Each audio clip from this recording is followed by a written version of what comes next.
저희가 영적 전쟁 시리즈로 말씀을 나누고 있습니다. 세상에 영적 전쟁은 분명히 있어요. 사단은 끊임없이 우리와 하나님의 사이를 멀리 떨어지게 하고 싶어 합니다. 이 예배 가운데에도 여러분 한 사람 한 사람 영적 전쟁이 있을 수밖에 없습니다. 이 예배 가운데 더 많은 영적 전쟁이 있을 거예요. 하나님과 더욱더 가까이 다가가는 시간이기 때문에 그래요. 내 마음 가운데 불신이라는 영적 전쟁이 있을 수 있을 거고 졸음이라는 육신의 또 전쟁이 있을 수 있을 겁니다. 하지만 그런 것들, 부정적인 감정들, 부정적인 생각들, 그것들과 싸워 이기세요. 우리 옆에 형통에서 싸워서 이길지어다. 네, 그것을 당연한 것으로 여기거나 그것에 내 마음을 빼앗기는 것이 아니라 그것이 당연하지 않은 것임을 인정하고 그것과 싸워 이겨야 돼요.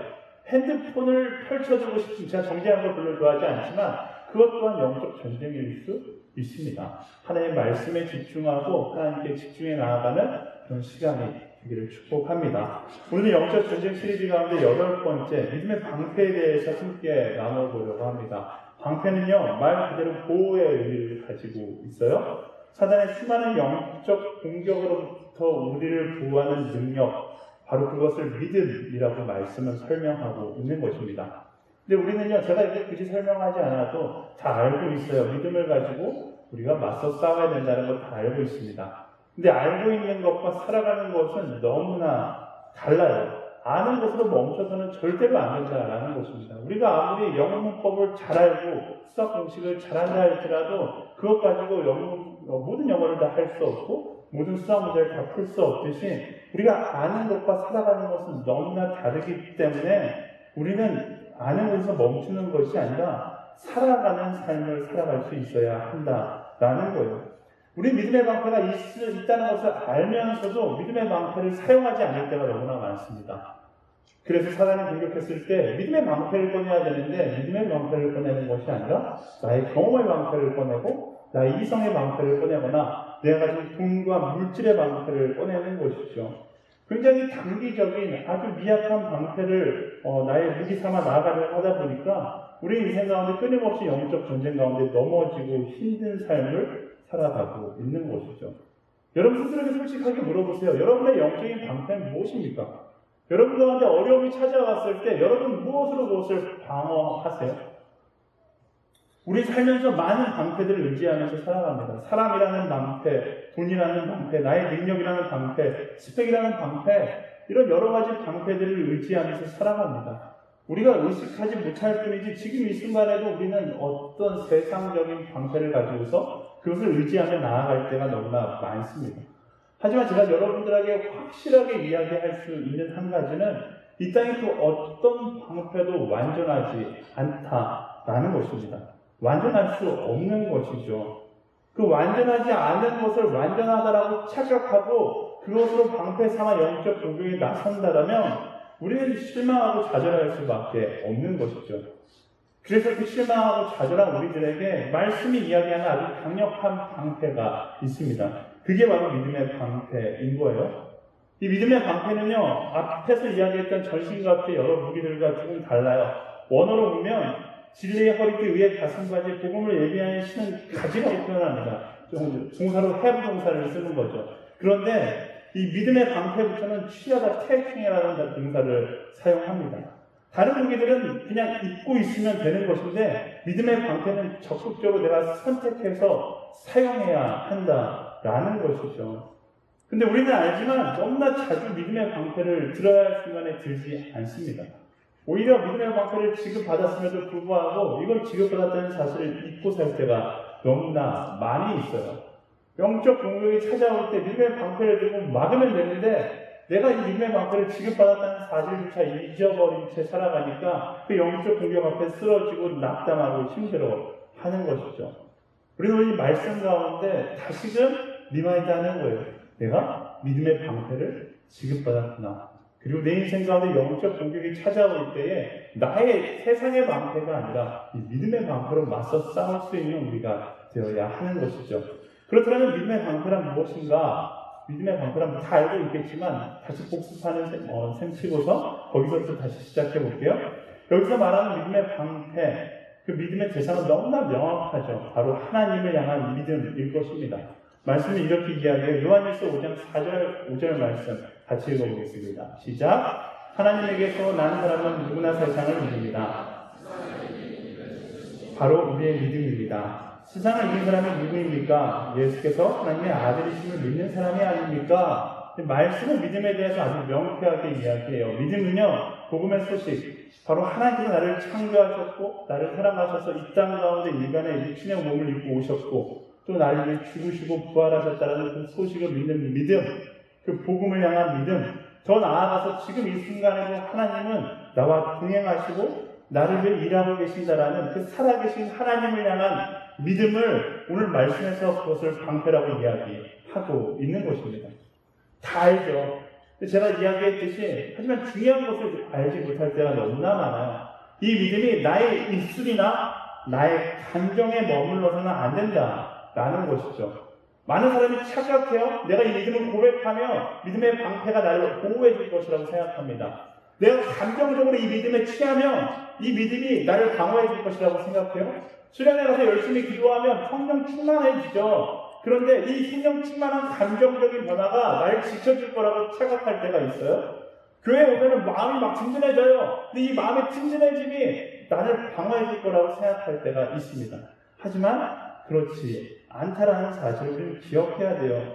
그것을 나의 입술이나 감정을 지나서 나의 삶 자체의 이 믿음을 가지고 나의 삶의 이 믿음이 자리 잡아야 하는 것이죠. 그것에 대해서 아주 정확하게 성경은 이야기합니다. 야고보서 2장 26절 말씀 같이 선포해볼까요? 시작! 마치 영혼 없는 몸이 죽은 것 같이 행함이 없는 믿음도 죽은 것이다. 믿음이요, 그냥 명사로 존재할 때는 죽은 거예요. 의미가 없어요. 하지만 그 믿음이 내 삶 가운데 동사가 돼서 행해질 때 그 믿음이 비로소 능력을 갖게 되는 것이다 라는 것이죠. 믿음은요, 소장용 무기가 아니라 전투용 무기라는 사실을 우리는 기억해야 하는 것입니다.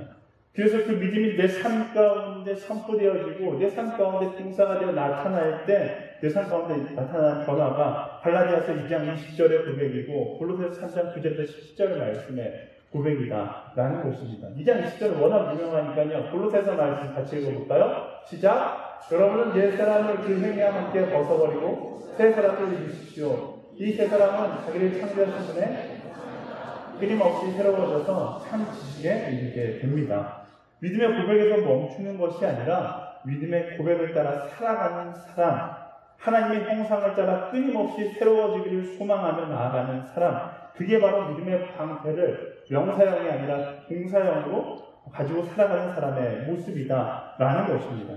우리가 예배 시간에는 뜨겁게 예배하고 수련회 가서는 담대하게 나아가는데 정작 나의 삶 가운데서 그 담대함을 잃고 이전과 같은 모습으로 살아가는 이유가 바로 우리 믿음이 명사형에 머물러 있기 때문에, 우리 믿음이 입술이나 감정에 머물러 있기 때문에 그런 것이죠. 믿음의 방패를 소유한 사람이 되는 것이 아니라 믿음의 방패를 사용할 수 있는 사람이 되어야 한다라는 것입니다. 아무리 여러분들이 믿음에 대해서 알아도 그것을 내 삶 가운데서 사용하지 않으면 아무런 의미가 없다라는 거예요. 진리가 너희를 자유케 하리라. 진리를 아무리 알아도 진리가 내 삶 가운데 선포되지 않으면 결국 우리는 진리를 낭비하는 인생이 될 수밖에 없다라는 것이죠. 제가 예전에 그 예화를 들었었는데, 제가 아마존에서 일할 때 그 요베 비디라는 것은 작은 일을 뜻하는 구조고, 요베는 집을 뜻해요. 아주 작은 집이 있어요. 여자가 출경을 시작하면 그 작은 집에다가 1년 동안 가둬놓습니다. 이 집에는 빛이 들어오지 않으니까 말 그대로 1년 동안 어둠 가운데 지내요. 그 집이 얼마나 지저분하냐면 거기서 대소변도 다 보고 씻지도 못하는 거죠. 1년 동안 씻지도 못하다 거기에 머물러 있어요. 이유는 단 한 가지예요. 초경을 시작한 여자가 남자를 쳐다보면 남자가 피가 터져서 죽는다는 전설이 그 마을에 있기 때문에 그래요. 아마존에는 그 요베비디에 대한 전설이 굉장히 많은 민족들에게 있습니다. 저랑 성교사님이랑 엄청 고민을 많이 했어요. 왜냐하면 이 여자를 1년 동안 가두는 것만 해도 이 여자에게 엄청난 트라우마가 생길 거 아니에요? 그 두 번째, 이 여자를 1년 후에 끄집어 내갖고 재단에 묶은 다음에 다리에서 피가 터질 때까지 회초리질을 해요. 그게 보는 게 너무 안타까운 거예요. 성교사님이랑 저랑 열심히 고민했어요. 그래서 복음을 열심히 전하고 이야기했죠. 그리고 제가 한 번은 그 집 문이 열렸을 때 제가 들어갔어요. 그리고 그 아이를 만났어요. 만나고 나와서 제가 이야기했죠. 아니, 피가 안 터지지 않냐? 나는 안 죽지 않냐 이랬더니 아마존에 있는 모든 남자애 너는 백인이라서 안 죽는다 이렇게 얘기하는 거예요. 저를 백인이라고 말하는 부족도 있어요 세상에. 어쨌든 안 믿는 거예요. 선교사님이 1년 동안 성경을 가르치고서 이야기했어요. 그리고 어느 날 주일날 선포하기 시작했어요. 피해 저주가 있다. 모든 사람에게 피해 저주가 있다. 근데 사람의 피로 이 저주를 풀 수 없다. 이 피해 저주를 푸는 건 오직 한 가지 피인데 예수 그리스도의 피밖에 이 저주를 풀 수 있는 건 없다. 너희가 믿고 있는 욥의 위기의 전설은 사람의 피로 풀 수 있는 것이 아니라 예수 그리스도의 보혈의 피로 풀어야 되는데 2000년 전 십자가에서 그 저주는 풀렸다! 이렇게 선포했는데 놀라운 장면이 일어났어요. 그 설교를 듣고 있던 인디어 부족들이 아멘! 이렇게 외치는 거예요. 드디어 이 저주가 이 마을에서 해결되는 순간이 오는가 선교사님하고 저하고 굉장히 가슴 떨리기 시작했어요. 그래서 선교사님이 외쳤어요. 그럼 우리가 이 욥의 비디를 부수러 가자라고 외쳤는데 어떻게 됐을까요? 부수러 가자라고 외치는 그 순간 모두 다 집으로 도망을 쳤어요. 1,500은 아멘으로 선포하고 이미 저주가 풀렸다라고 이야기했는데 그의 믿음이 딱 그 수준에 머물러 있는 거예요. 그 욥의 비디의 저주, 세상이 말하는 저주를 풀지 못하고 그냥 여전히 두려움 가운데 살아가고 있는 것이죠. 어쩌면 우리의 모습이 이런 모습과 같다라는 거예요. 이곳에서 하나님 주님만 있으면 됩니다. 하나님이 모든 문제의 해결자입니다라고 고백했는데 정작 세상 가운데 나아가서는 하나님 교회에서는 하나님이 모든 문제의 해결자이지만 나의 삶 가운데는 아니에요 라고 하나님을 뒷전에 놓고서 나의 이성적인 생각과 나의 능력으로 세상을 살아가려고 하는 우리의 모습이 너무나 많다라는 것이죠. 믿음을 소유하긴 했는데 살아내지는 못할 때가 너무나 많다라는 거예요. 말은 하지만 행동은 하지 못하는 것이죠. 제가 지난주에도 이야기했지만 그러면 믿음의 방패는요 오히려 짐이 될 뿐이에요. 오히려 짐이 될 뿐이에요. 전쟁터에 무기를 가지고 나갔는데 사용하는 법을 모르면 그것은 오히려 짐이 될 뿐입니다. 무거울 뿐이에요. 신앙이란 것 자체가 그래요. 그래서 말뿐인 신앙은 오히려 인생의 짐이 될 뿐입니다. 여러분 가운데 신앙생활 하는데 어렵다고 생각하는 사람도 있을 거예요. 왜 그러냐면 말뿐인 신앙 가지고 살아가기 때문에 그래요. 하나님을 죽어서 지옥 갈 것 같으니까 하나님을 믿긴 해야 되겠고 세상 가운데는 내 뜻대로 살고 싶으니까 내 뜻대로 살고 말과 삶이 내 고백과 삶이 이분화되어 있기 때문에 오히려 그런 마음을 가지고 세상 가운데 살아가려고 하니까 힘든 것이죠. 세상 사람들은 잘 나가고 행복하게 사는 거 같잖아요. 이 사람들은 왜 잘 나가고 행복하게 사는 것처럼 보이냐면 그들은 말과 행동이 일치하거든요. 말도 내가 왕이고 행동도 내가 왕인 것처럼 살아가기 때문에 그래요. 근데 그리스도인들은 말은 하나님이 내 인생의 왕인데 행동은 내가 왕인 것처럼 살아가니까 당연히 인생이 힘든 것이죠. 이 이분법에서 자꾸만 양쪽을 왔다 갔다 하려는 것이 아니라 하나님의 편에 서는 것, 그때 우리가 말씀 이야기하는 하나님의 평안, 하나님의 살아계심을 느낄 수 있는 것이다 라는 사실입니다. 하나님의 방법대로 내 믿음을 따라서 하나님의 방법대로 살아가는 것, 그게 바로 믿음의 방패를 우리가 사용하는 방법이다 라는 것입니다. 너무나 당연한 이치지만 너무나 당연하다고 외치면서 우리는 정작 삶의 다른 방향으로 나아가고 있을 때가 너무나 많아요. 사랑하는 여러분, 세상에 귀 기울이지 말고 말씀의 인도하심에 따라 그 믿음의 능력을 날마다 내 삶 가운데 경험하며 살아가는 우리가 되어야 하는 것입니다. 믿음의 방패의 능력을 우습게 여기지 마세요. 소유했지만 자신의 생각대로 믿음의 방패를 내려놓고 자신의 방패를 꺼내들고서 그 방패를 의지하려는 어리석음을 멈춰야 한다라는 것입니다. 우리가 자랑하는 인생의 방패들은요, 대단해 보이지만 어쩌면 종이 쪼가리에 불과하다는 것을 기억해야 하는 거예요. 아주 튼튼해 보이고 아주 멋져 보이고 모든 것을 다 막을 것처럼 느껴지지만 모든 것에 다 뚫리고 모든 것에 다 불타버리는 그냥 허우적은 방패라는 사실을 기억해야 합니다. 사단의 속임수에 넘어가지 말고요. 진리의 말씀의 편에 서서 말씀을 붙잡고 믿음의 방패를 들고 싸울 수 있는 우리가 되어야 하는 것이죠. 믿음의 방패는 세상 그 어떤 것보다도 훨씬 우리를 강력하게 지켜주는 무기라는 사실을 기억해야 돼요. 겉으로 보기엔 아무것도 아닌 것처럼 여겨지고 겉으로 보기엔 모든 것에 뚫릴 것처럼 여겨지지만 그 어떤 것도 뚫을 수 없는 방패가 믿음의 방패이다라는 사실입니다. 믿음의 방패의 능력은 사용하기 전에는 모릅니다. 우리가 생각하기에 금방 뚫릴 것 같고 잘 탈 것 같지만 믿음의 방패 설명서인 말씀은 뭐라고 이야기합니까? 그 믿음의 방패의 능력치를 굉장히 높게 평가합니다. 16절 말씀, 오늘 16절 말씀 다시 읽어볼까요? 시작! 모든 일에 믿음의 방패를 가지고 이것도 악한 자의 모든 불화살을 소멸시키며, 이 믿음의 방패는 초라해 보이고 연약해 보일 수 있지만 이 방패의 능력만큼은 악한 자의 모든 불화살을 소멸시킨다라고 기록하고 있습니다. 마치 예수님처럼 인간의 육신을 입고 오신 예수님이 연약해 보이고 초라해 보이고 십자가에 그냥 못 박혀 죽으시는 아주 연약한 존재처럼 느껴지지만 이 세상의 모든 죄의 문제를 해결하신 강력하신 분이셨던 것처럼 우리 믿음의 방패가 그렇다라는 거예요. 부분적으로 모든 것을 소멸시킨다가 아니라 모두 소멸시킨다. 절대 뚫리지도 불타지도 않는 방패가 이 믿음의 방패이다라고 이야기하고 있는 것이죠. 믿음이 모든 것을 이기는 이 찬양의 고백처럼 모든 사단의 공격을 소멸시키는 능력이 이 믿음의 방패 가운데 있다라는 거예요. 복잡한 전술이 아니에요. 복잡한 방법론이 있지 않습니다. 아주 단순해요. 믿음이 모든 것을 이긴다. 아주 명쾌하고 단순한 진리죠. 마태복음 9장 23절이 이 단순한 진리에 대해서 이렇게 이야기합니다. 제가 읽어드릴게요. 예수께서 말씀하셨습니다. 할 수 있다는 게 무슨 말이냐? 믿는 사람에게는 모든 일이 가능하다.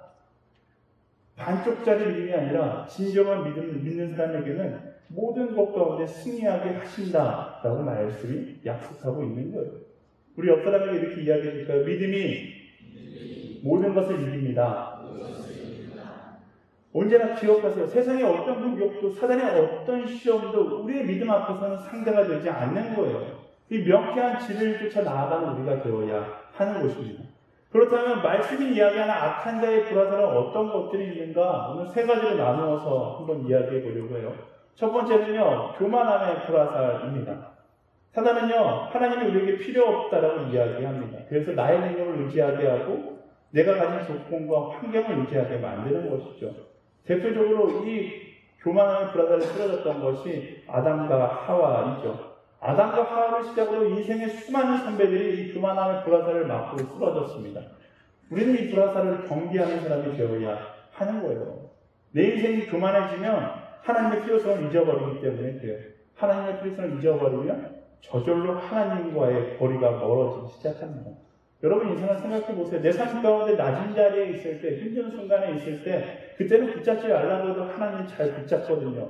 내 인생 자체가 겸손하니까 하나님이 잘 붙잡는 거예요.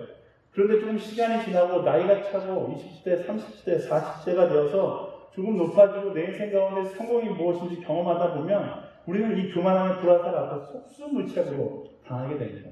여러분 대학생들이라 아직 이 교만함의 불화살이 무엇인지 잘 경험하지 못했을 수 있는데 여러분의 선배들이 믿음의 선배들이 그 불화살에 쓰러진 사람이 엄청 많아요. 오늘 아침 교육자들과 이야기하다가 이준희 변호사님하고 잠깐 이야기하는 시간이 있었는데 본인이 예비군 훈련 가는데 한 형제를 만났다라는 거예요. 그 예비군 훈련에 가서 한 형제를 만나서 이야기를 하다 보니까 이 형제가 당신 뭐 하는 사람이요? 이렇게 물어봐서 네, 제가 교회 전도사입니다. 이준희 변호사님이 말할까 말까 고민하다가 이야기했대요. 그랬더니 그 형제가 이렇게 묻대요. 혹시 오늘이 교회 전도사님이십니까? 이렇게 물었어요. 이준희 변호사님이 대답했어요. 네, 어떻게 하셨어요? 제가 오늘이 교회 전도사입니다. 아, 제가 오늘이 교회 다녔던 사람입니다. 여호수아에 등록했었던 사람입니다. 라고 이야기하면서 본인의 이름을 이야기했대요. 그 이름을 저에게 이야기해 주는데 깜짝 놀랐어요. 허브의 리더십 출신이었던 친구거든요. 정말로 뜨거웠던 사람이에요. 정말로 열심을 다해서 섬겼던 사람입니다. 대학생일 때 열심을 다해서 뜨겁게 일했던 친구예요. 그런데 좋은 회사에 들어가고 자신의 위치가 높아지고 좋은 차를 갖게 되고 좋은 사람들과 만나게 되고 그러다 보니까 어떻게 된 거예요? 점점 하나님과의 관계가 멀어지고 자신의 교만함의 화살에 맞아서 그 열정을 싣고 하나님과의 관계를 점점 더 멀어져 버리게 된 것이죠. 그런 선배들이 한둘일까요? 엄청 많습니다. 교만함의 화살에 맞은 수많은 크리스천 청년들이 대학을 졸업하고서 하나님과 멀어짐을 경험하게 됩니다. 지금 이 시간에는 대학생일 때 나 뜨겁다, 나 하나님의 사람이다, 제가 맨날 하는 거 누가 가겠습니까? 제가 가겠습니다 이거 막 하면서 자신의 신앙을 자랑했지만 자신이 높아지니까 교만함의 화살을 맞고 쓰러져서 하나님과 멀어진 인생을 살고 있다라는 거예요. 제가 이전에 한번 예를 들었는데 제가 방황하던 시절에 저를 위해서 기도하던 대학교 친구들이 있어요. 하나님께서 축복해 주셨다라고 할 만큼 제가 그렇게 좋은 대학 나오지 않았음에도 불구하고 굉장히 좋은 직장, 한국에서 내놓으라는 직장에 다 들어갔어요. 저는 그 친구들이 대선 직장 들어갈 때 저 얼마나 많은 비전을 나누는지 몰라요. 야, 나는 교회를 변화시킬게. 너는 그 직장에 들어가서 그 직장을 하나님의 직장으로 변화시켜라. 지금 어떻게 됐을까요? 교만하면 화살에 맞아서 저랑 만나는 장소는 맨날 똑같아요. 술집, 호프집. 거기서 자신의 신앙을 추억거리 삼아, 안주거리 삼아서 술 마시면서 이야기하는 인생이 되어버렸어요. 제가 무슨 말만 하면, 야, 나도 한때 다 믿어봤어. 나도 한때 다 믿어봤어. 너만 뜨거운지 나도 한때 뜨거웠어. 라고 과거형으로 자신의 신앙을 이야기하는 그만하면 화살에 맞은 인생이 되어버린 것이죠. 그들의 믿음의 방패를 가지고 있지 않았던 것이 아닙니다. 그저 그 방패를 사용하지 않고 뒷전에 놓으니까 그들의 인생 가운데 교만의 불화살이 그들을 찔러버리게 된 것이죠. 그리고 그들의 인생 가운데 교만이 틈타는 순간 끝난 거예요. 게임이고 하나님과의 관계는 멀어지고 어쩌면 믿음의 방패를 내던져버리는 인생이 되어버린 것이죠. 사랑하는 여러분, 교만의 불화살이 날아들어온 것을 우습게 여기지 않기를 바랍니다. 교만이 틈타는 순간 그 순간이 나의 믿음의 방패를 들어야 할 순간임을 기억하고 믿음의 방패로 그 교만의 불화살을 소멸시키는 우리가 되어야 하는 거예요. 그렇지 않으면요, 여러분의 성공이 여러분을 파멸로 인도할 것입니다. 성공했다고 해서 좋아할 거 없어요. 여러분의 믿음의 방패를 사용할 줄 모르고 성공한다라면 그 성공이 여러분의 인생을 파멸로 인도할 것입니다. 좋은 회사 들어갔다고 좋아할 필요 없어요. 여러분이 믿음의 방패를 사용할 줄 모르고 좋은 회사에 들어간다면 그 좋은 회사가 여러분의 인생을 파멸로 인도하게 될 것이다 라는 거예요. 10년 후 아니면 5년 후 여러분의 신앙의 열정이 여러분의 추억이 되지 말라는 법이 없습니다. 오늘부터 여러분이 그 믿음의 방패를 들고 내 삶 가운데 끊임없이 내 믿음을 고백하며 그 교만함과 싸워 나아갈 수 있는 그런 한 사람이 되어야 하는 것이죠. 우리 옆 사람이 선포하겠습니다. 교만과 이별할지어다. 선포할까요? 아멘. 두 번째 사단의 공격은 불안함의 불화살입니다. 우리를 두렵고 불안하게 만드는 것들, 염려하게 만드는 모든 것들이 악한 자의 불화살인 것이죠. 사단이 굉장히 좋아하는 전략입니다. 끊임없이 우리를 불안하게 만드는 거예요. 두렵게 만들고 염려하게 만드는 것이죠. 그것을 통해서 무엇을 원하는 것인가? 우리가 두려움과 불안함에 빠져서 우리의 인생이 낭비되기를 원하는 것이다 라는 사실입니다. 생각보다 우리는요, 우리의 인생의 두려움과 불안함에 시간을 낭비할 때가 너무나 많아요. 제가 어떤 영상을 보니까 우리 인생의 일수를 치면 3만 일이라고 합니다. 3만 일. 여러분 3만 일 동안 살다가 죽는 거예요. 그리고 여러분 놀라운 사실은 평균 25세, 26세로 본다면 여러분은 만 일을 넘게 살았습니다. 인생의 3분의 1을 넘게 살았다라는 거예요. 그러면 그 만 일 동안 여러분의 인생을 뒤돌아보면 얼마나 많은 고민과 고뇌와 걱정과 근심을 하며 살았을까요? 여러분 인생을 얼마나 알차게 살았어요? 한번 뒤돌아보세요. 생각해보세요. 내가 지난 시간 동안, 지난 25년 동안 얼마나 내 인생을 알차게 살았는가? 정말로 많은 시간을 두려움과 근심과 걱정에 낭비하면서 살아갔다라는 것입니다. 저는 아침에 이 영상을 보고서 깜짝 놀랐어요. 그러면서 제 시간이 얼마나 아까운가를 다시 한번 바라보게 되었어요. 무엇을 먹을까 고민하던 그 우유부단한 저의 모습이 얼마나 많은 시간을 낭비하게 했는가. 막 여기서부터 회개가 일어나기 시작하더라고요. 사단은요, 끊임없이 우리 인생의 완벽주의를 주장하면서 우리를 두려움과 불안한 가운데로 몰아세웁니다. 그것이 말씀이 이야기하는 사단의 불안함의 불화살인 거예요. 그 불안함의 불화살을 우리에게 끊임없이 쏴서 우리가 살아가는 이유, 계명과 사명, 너희가 서로 사랑해라, 땅까지도 내 증인이 되리라, 하나님께서 창조하신 그 이유를 잊어버리게 만드는 것이죠. 나의 불안함 가운데, 나의 고민 가운데, 나의 근심 가운데 우리의 삶의 방향성을 잃어버린 채 그것만 고민하면서 살아가는 거예요. 그러면서 죽지 못해서 산다 이런 이야기하면서 우리가 지금 살아가고 있는 것이죠. 요즘 청년 그리스도인들 만나다 보면요, 이 사람이 신앙에 있는 것을 만나할 정도로 너무 불안함에 사로잡혀 살아가는 경우를 많이 봅니다. 내일에 대한 불안함, 직장에 대한 불안함, 결혼에 대한 불안함, 모든 불안함, 이 불안함들은 어쩌면 하나님을 향한 우리의 믿음의 결핍에서 나오는 것일 수 있다는 사실을 우리가 알아야 합니다. 여러분이 불안해한다고 해서 해결될 것 하나도 없습니다. 불안해하기 때문에 오히려 더 해결하지 못할 때가 훨씬 더 많죠. 오히려 그 불안함이 여러분의 인생을 낭비하게 만든다는 사실을 언제나 인식하고 있어야 하는 거예요. 그리고 그 불안한 앞에 믿음의 방패를 들고 하나님께서 내게를 인도하신다. 하나님께서 나와 동행하시고 하나님께서 나를 포기하시지 않는다라는 그 믿음의 고백으로 그 불안함을 넘어갈 수 있어야 하는 것이죠. 요즘 김학준 전사님 허리 때문에 엄청 고생하고 있어요. 제가 만날 때마다 허리 괜찮냐고 묻습니다. 오늘 허리 상태가 굉장히 안 좋은데 그럼에도 불구하고 김학준의 애국가를 했어요. 그래서 오늘 이 모양 이 꼴이 난 것 같아요. 네. 어쨌든 제가 김학준 전사님 대할 때마다 누가 김학준 전사님 제일 걱정할까? 저도 엄청 걱정하는데 저보다 더 걱정할 만한 세 사람이 생각났어요. 첫 번째 김학준 전사님 자신이 걱정할 거고요.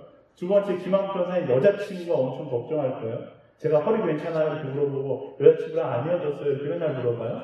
네. 그리고 세 번째는 뭐예요? 김학준 전사님이 아마 어머니가 굉장히 걱정할 거예요. 그래서 제가 오늘 아침에 처음 물어봤어요. 어머니가 걱정하시지 않냐? 불안해하시지 않냐? 김학준 전사의 어머니는 엄청난 분이셨어요. 김학준 전사의 어머니가 목사님이시거든요. 김학준 전사님이 지금 나이가 지금 몇이죠? 30 안 됐죠? 30, 30살인데 30살짜리 청년이 결혼도 못하고 허리가 아프다고 집에서 끙끙 앓으면서 죽겠다 하고 있는 거예요. 그러면 어머니 입장에서 당연히 걱정이 되고 아프냐 힘드냐 같이 걱정하고 계시면 되는데 김학준 전사님 어머니는 아프다 이렇게 외치고 있으면 와서 이야기하는 거예요. 하나님이 고난의 시간을 통해서 너를 단련한다. 더 바짝 엎드려서 기도해라! 이렇게 말씀하신다라는 것.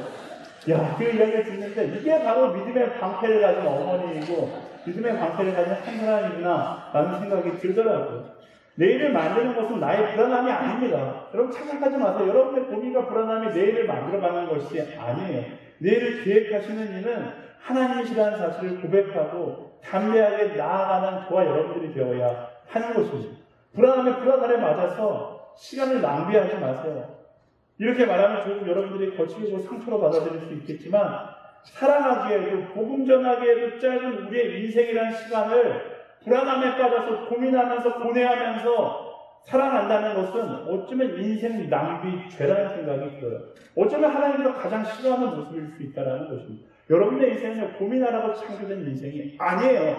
쓸데없는 고뇌에 빠지라고 창조된 인생이 아니라는 사실을 기억하세요. 고민, 불안함, 나의 헛된 생각들을 내려놓고 내 인생의 참된 의미가 무엇인지 믿음의 방패를 들고 전진해 나아갈 수 있는 말씀하신 그 계명을 따라 사명을 따라 나아가는 저와 여러분들이 되기를 예수님의 이름으로 축원합니다. 세 번째는요, 쾌락의 불안함입니다. 우리의 삶의 쾌락을 즐기다가 하나님을 잊어버리게 만드는 사단의 전략이시죠. 전략이 그냥 좋은 게 좋은 것이고 내가 느끼기에 즐거운 것이 진리라고 이야기하는 이런 세상 가운데 가장 잘 먹혀드는 사단의 공격입니다. 하지만 우리는 항상 기억해야 될 것이 있는데 우리는 죄성을 가진 죄인이라는 사실이에요. 우리가 좋다라고 생각하고 우리가 그냥 행복하다고 생각하는 것들을 쫓아 살아가다 보면 우리는 죄의 방향을 따라가게 된다라는 것이죠. 그냥 무의식중에 따라가는 쾌락의 방향성은 언제나 우리를 죄로 인도한다라는 거예요. 그래서 본성이 이끈다고 해서 그것이 항상 옳지 않음을 우리는 기억해야 합니다.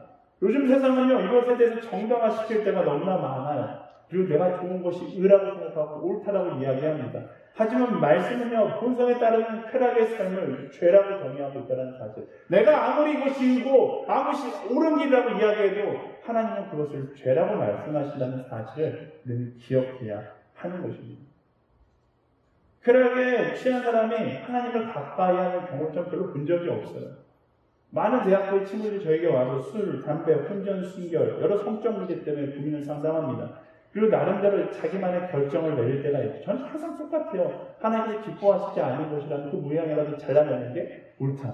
그리고 너가 나에게 상담하고 있다면 너 안에 죄책감이 너를 공격받고 있는 것이기 때문에 하나님이 기뻐하시지 않아. 아무리 술이 옳다고 해도 아무리 담배가 옳다 해도 그것을 잘라내기를 너의 마음 가운데 계시는 하나님이 원하신다라고 대답해 줍니다. 근데 그 대답을 듣는 친구들이 있고 그냥 자기 나름대로의 결정을 내리고서 자기 기준에 따라 행동하며 살아가는 사람들이 많이 있었어요. 그런데 정말로 애석하게도 자기 기준에 따라 행동하는 사람들이 신앙을 잘 간직하고 참된 신앙의 길을 걸어가는가 그렇지 않다라는 거예요. 저는 목사님, 저는 술 마셔도 행복해요. 저는 술 마시다가 죄책감이라고 생각하지 않습니다. 술 마시는 죄라고 생각하지 않습니다. 혼전순결 지키는 거 죄라고 생각하지 않아요. 아니, 안 지키는 거 죄라고 생각하지 않아요. 이렇게 떳떳하고서 잘 들어야 돼요. 떳떳하게 이야기하고서 떠난 친구들 가운데 자신의 신앙을 올바른 방향으로 인도하는 친구들을 본 적이 없어요. 거의 대부분 그 조그만 타협으로 시작해서 하나님과의 관계가 점점 더 멀어져서 거의 대부분 공동체를 떠나거나 하나님을 떠나는 모습을 정말로 수없이 많이 봤습니다. 어디서부터 문제인 거예요? 쾌락에 대한 자기 합리화가 결국 하나님과 나 사이의 거리를 멀게 하는 거예요. 사랑하는 여러분, 쾌락의 불화들에 맞으며 합리하지 마십시오. 그것을 그 불화가를 내게서 뽑아내야 되는 것이고 내가 맞서 싸워야 하는 것입니다. 오, 맞았네? 맞는 게 당연하고 맞아 보니까 짜릿하네? 그리고 그것을 합리화시키기 시작하면 우리는 어느 순간부터 사단이 원하는 대로 믿음의 방패를 놓고 살아가는 인생이 된다라는 거예요.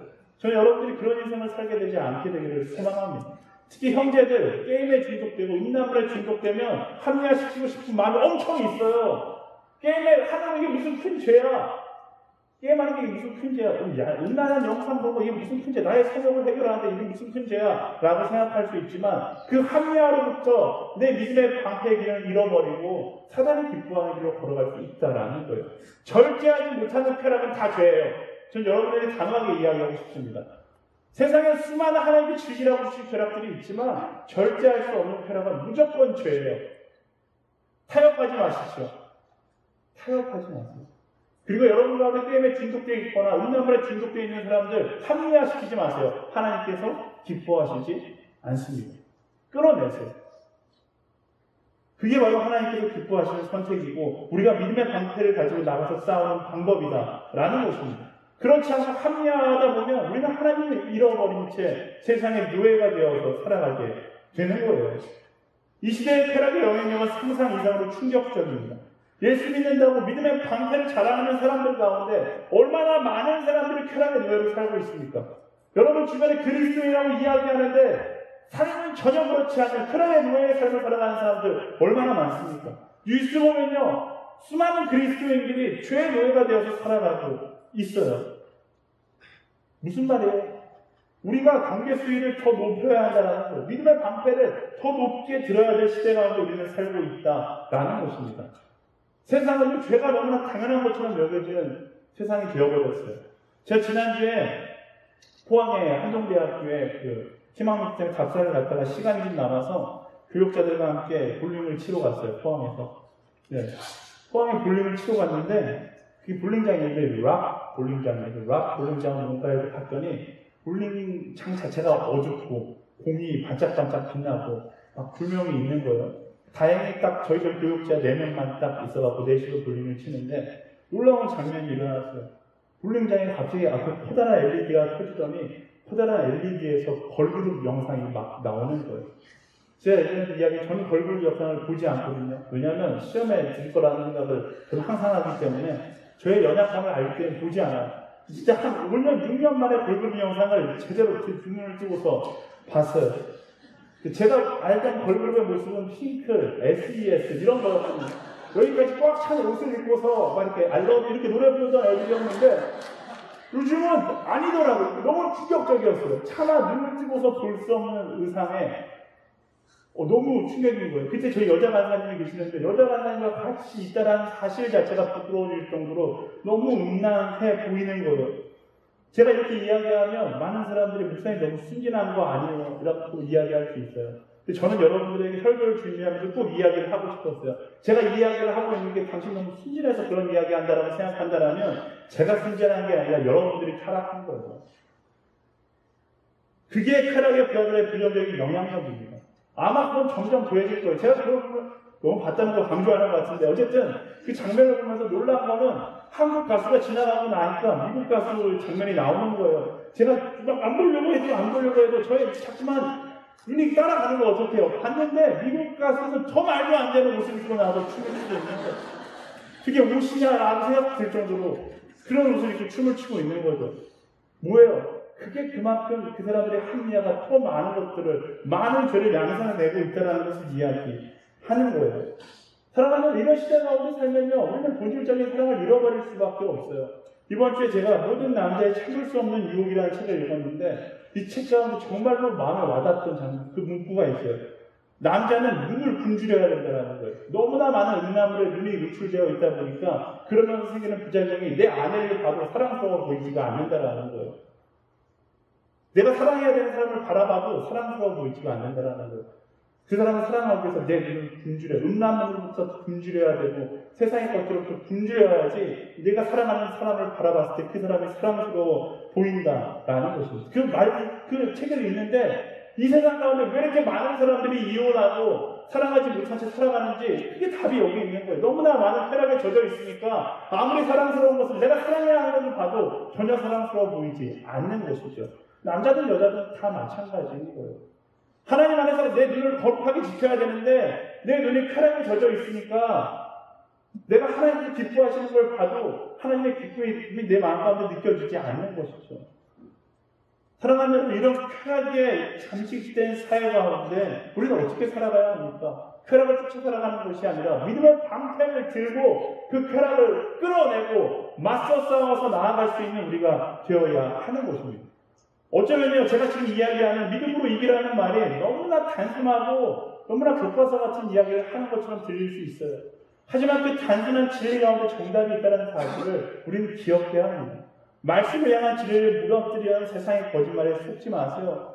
교만함의 불화살, 불안함의 불화살, 쾌락의 불화살, 그 앞에는 다른 방법이 없습니다. 믿음의 방패를 들고 합리화하는 것이 아니라 말씀대로 끊어낼 수 있어야 되는 거예요.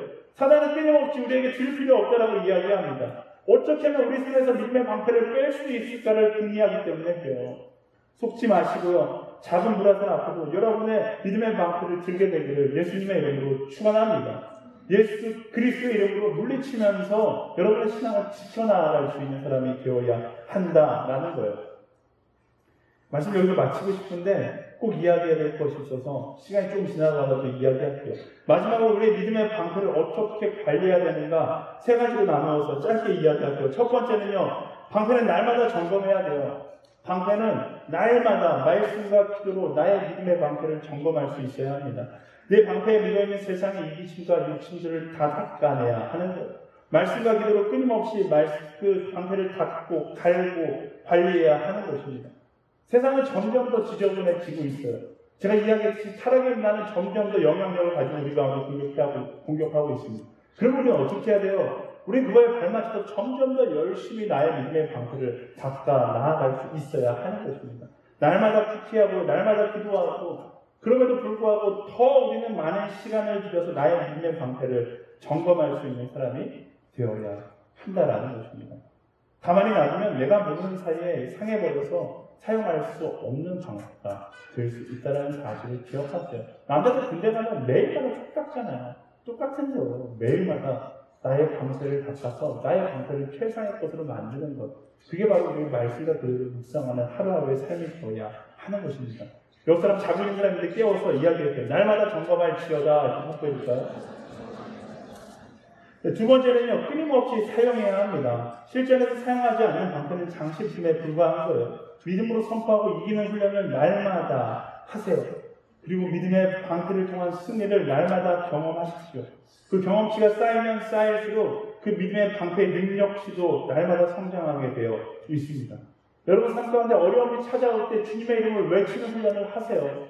요즘 들어서 막 저희 어머니 세대는 건들기만 하면 엄마! 깜짝 놀래키기만 해도 어떻게 하셨을까요? 오추! 이렇게 말씀하셨어요. 저는 그게 되게 가식적이고 이상하다고 느껴졌는데 아니요. 그분은 믿음의 엄청난 방패를 가지고 계시는 거예요. 내 삶에 어떤 공격이 찾아온다 할지라도 주님을 먼저 찾는 삶, 그게 우리의 삶이 되어야 한다라는 것이죠. 끊임없이 주님을 찾고 끊임없이 나의 믿음의 방패를 사용하는 거예요. 그러면 나의 믿음의 방패의 퀄리티가 좋아지기 시작하는 것이죠. 그리고 그 믿음의 크기에 따라 하나님의 스케일도 커진다는 사실을 기억하세요. 그 믿음의 크기에 따라 하나님을 경험하게 되어 있습니다. 날마다 여러분의 삶 가운데 믿음을 선포함으로 세상의 모든 유혹들을 예수 그리스도의 이름으로 잘라낼 수 있는 저와 여러분들이 되기를 예수님의 이름으로 축복합니다. 세 번째는요, 믿음의 방패는요, 함께 사용할 때 가장 큰 능력을 구한다는 사실을 기억하세요. 때로는 나 혼자서 감당할 수 없는 사단의 공격이 찾아올 때가 있습니다. 어떻게 이겨내요? 믿음의 방패를 가진 사람들이 함께 모여서 기도하고 함께 서로를 중보함으로 방어하는 거예요. 하나님께서 교회를 세우신 근본적인 이유가 여기에 있어요. 여러분들에게 승이 존재하는 이유가 여기에 있어요. 혼자 싸우는 것이 아니라 기도의 동역자들과 함께 방패를 들고 맞서 싸워 나아가라고 말씀하시는 것이죠. 오늘 추석이라서 안개인 사람들이 별로 안 났을 것 같은데 여러분 가운데 교회 그냥 안개처럼 왔다가 돌아가시는 분들이 있더라면 오늘 순모임 등록하세요.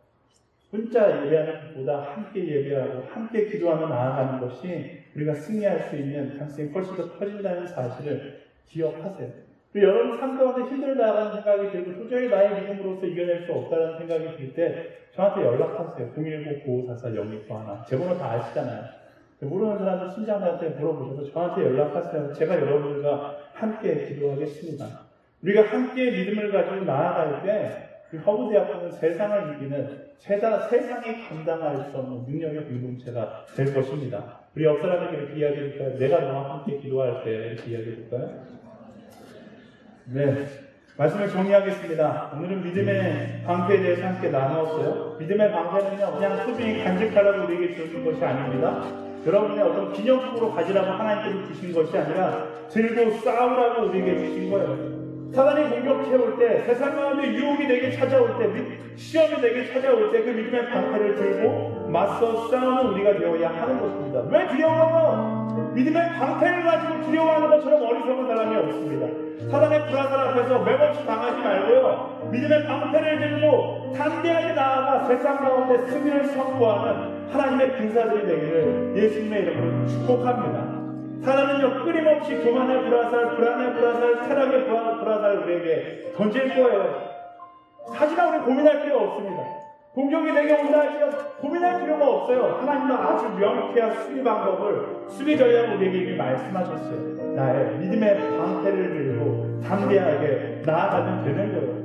그 나라한테 들면 늦었어요. 미리 들고 있어야 돼요. 하나님 주신 믿음의 방패를 미리 들고 세상의 공격과 맞서 싸워서 하나님 나라의 그날까지, 나라의 가는 그날까지 나아가는 것, 그것이 바로 승리의 비결인 것입니다. 사랑하는 여러분, 두려워하지 마십시오. 하나님이 나와 함께 하시고 우리를 지키십니다. 믿으십니까? 믿으세요?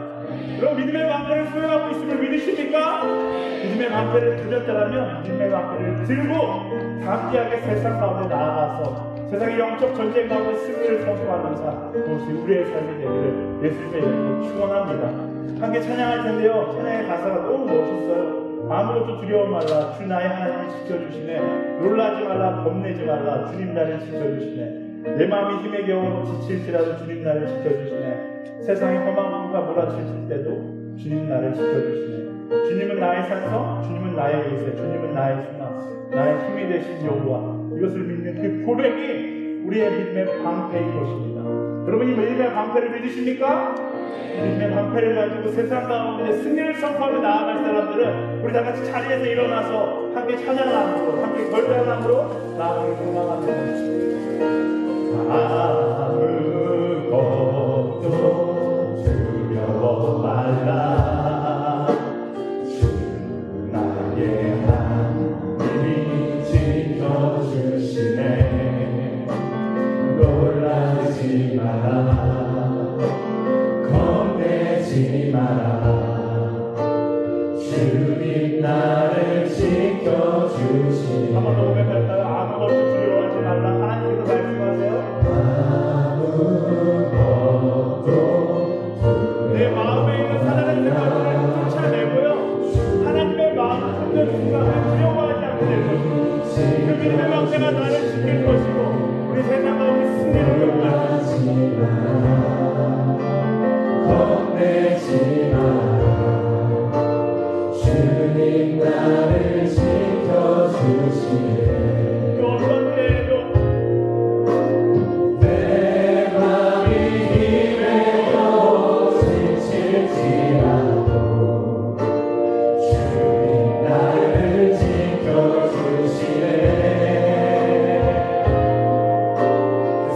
세상에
사단의 공격에도 주님 절대로 우리가 타협하지 아니하고 믿음의 방패를 들고 말씀대로 담대하게 나아가는 진리를 품고 담대하게 나아가는 하나님의 군사된 삶을 살아가게 하여 주시옵소서.